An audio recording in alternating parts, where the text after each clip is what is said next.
Rani nga wali sang litaas pa man ang ato nga liturhiya karong adlaw, karong mga oras. Kay numdum ko sa kaistorya nakadungog na mo ani tingali kay kanunay maning madunggan pero biskay po ni pamalandungan nato karon. Usa kuno ka adlaw ni ana dihay duha ka tawo nga gisugo ni San Pedro pagpasaan sila sa ilang cross. Dihay duha ka cross. Naingon San Pedro nga pasana ninyo ni kay makatabang rani ninyo.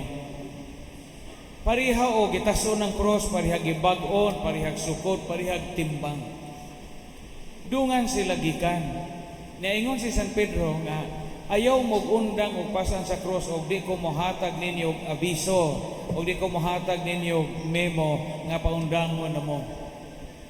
Ang usa ka tawo nga gada sa cross mapailobon o pasensyoso kaayo.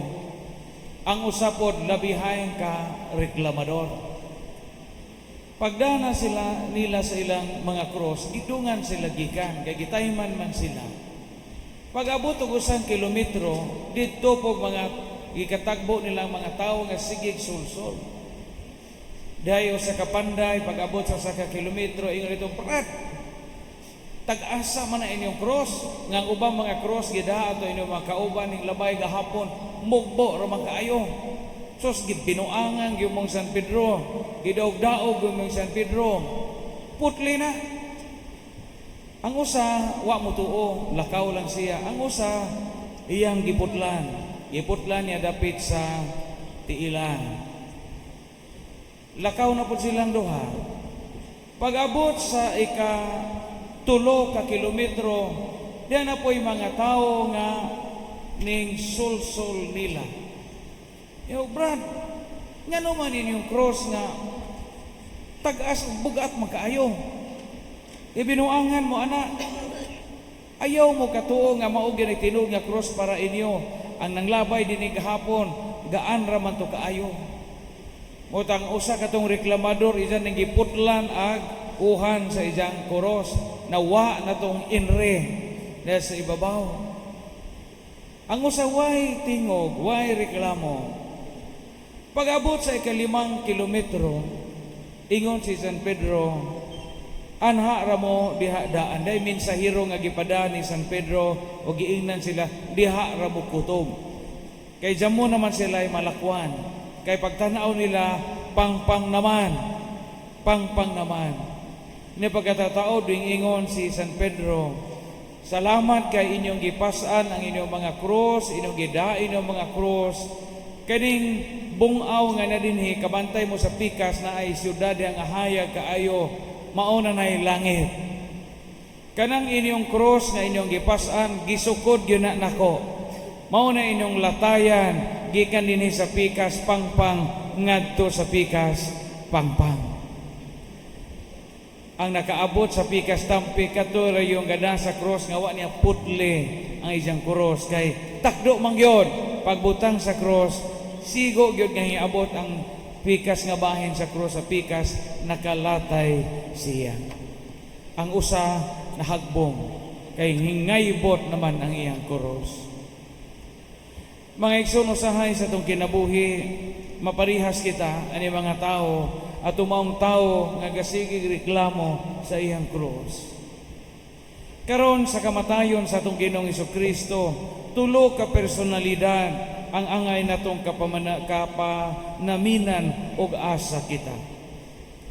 Primero, the person of Pontius Pilate. Si Poncio Pilato. Kabantay mo sa mga asoy sa Biblia, si Poncio Pilato kanunay ng hunaw, no? Kanunay ng hunaw o wa manginlabot.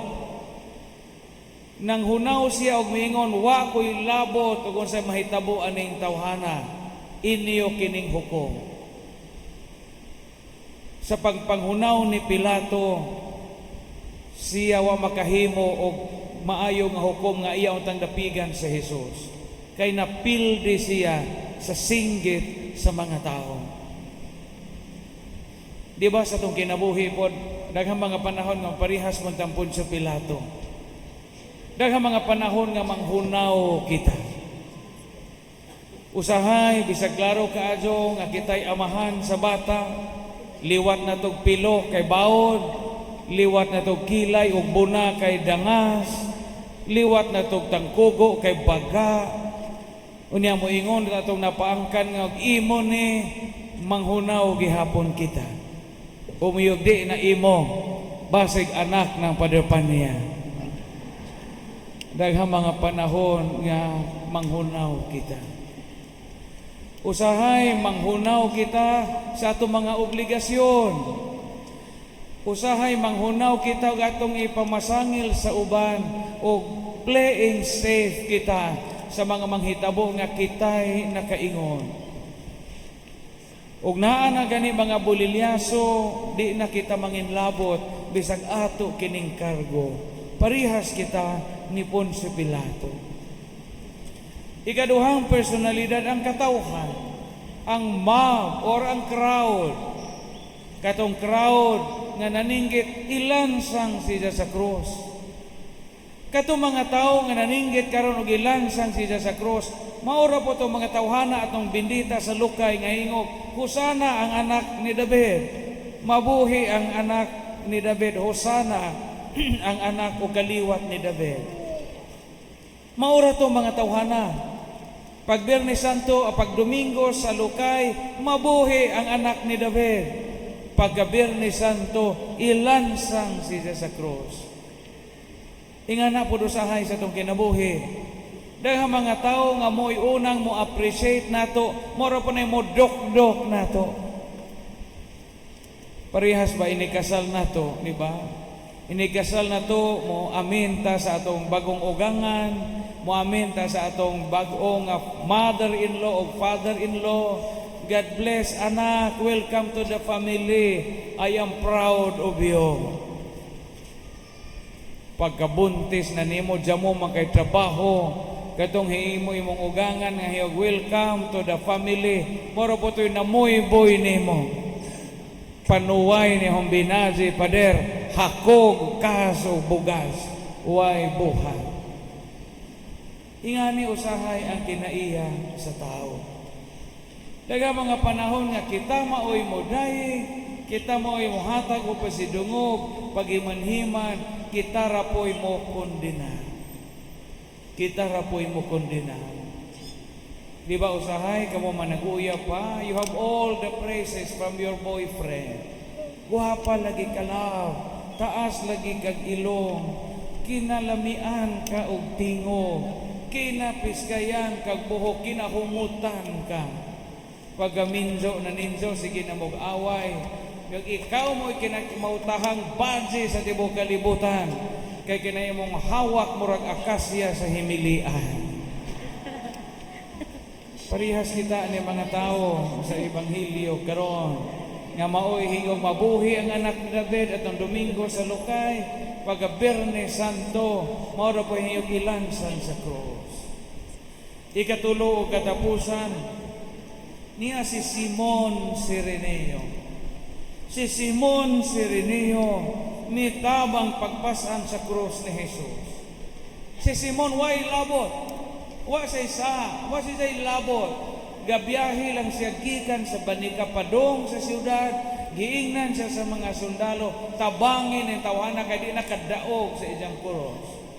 Hingtabang si Simon Sireneo pag-alsa sa krus ni Jesus o nakapagaan kini sa krus ni Jesus. Napoy mga tao nga makapagaan sa atong kinabuhi. Daghang mga tao nga makapagaan sa atong mga gipas-an nining kinabuhian. Mga Biyernes Santo maron, lingian na inyong tapal. Sama na makapagaan na sa inyong kinabuhi o naka-Biyernes Santo ninyong samot.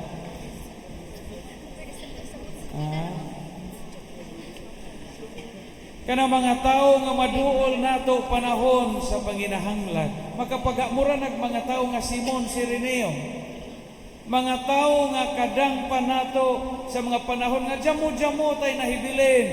Jamoy nahibilin sa atong pensyon, jamoy nahibilin sa atong haling kopras, jamoy nahibilin sa atong haling tindahan. kay gasunod-sunod o kasakit ang ato mga sakop sa pamilya. Naay mga Simon, Sireneo nga anda mo tabang nato.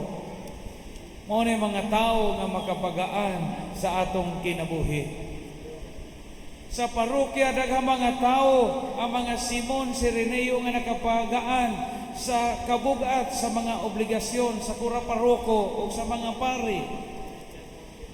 Just imagine, o ang paris priest pa, imagine si Padre Romy pa nang hakot ani mga tanom ani.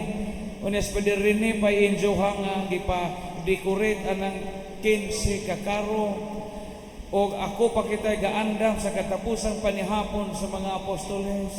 O ako pa kita'y gamapog naglimpyo aning mga itik sa lampati sa simbahan. O ako pa kita'y hingkanta kay white choir. O ako pa kahakintay naghatag o instruksyon tanan-tanan aron maglihok ang tanan komite sa hugos, komite sa mga altar boys, komite sa apostoles, komite sa kanang katapusang panihapon ug uban pa. Mahimo ba din as pari? Dili. Pero daghan mong mga Simon, Sireneo nga miabag aron magaanan ang pari sa atong inyo o atong mga buluhaton ining maong parokya. So sa katapusan, asa man kita aning tulo karon? Parehas ba kita ni Poncio Pilato nga gasigig panghunaw o playing safe kanunay sa iyang kinabuhi? Parehas ba kita aning katawhan, aning crowd nga bisag sila maoy mi daig ni Jesus, mi pakpak, maora po'y mi bo ni Jesus pag Biyernes Santo? Piskay o parehas kita ni Simon, Sireneo nga makapagaan kita sa mga kasakitan sa Ginoo, pinaagi sa tong pagpuyo o kinabuhi sigon sa angay nga gibutan o gilatid sa Dios alang kanato.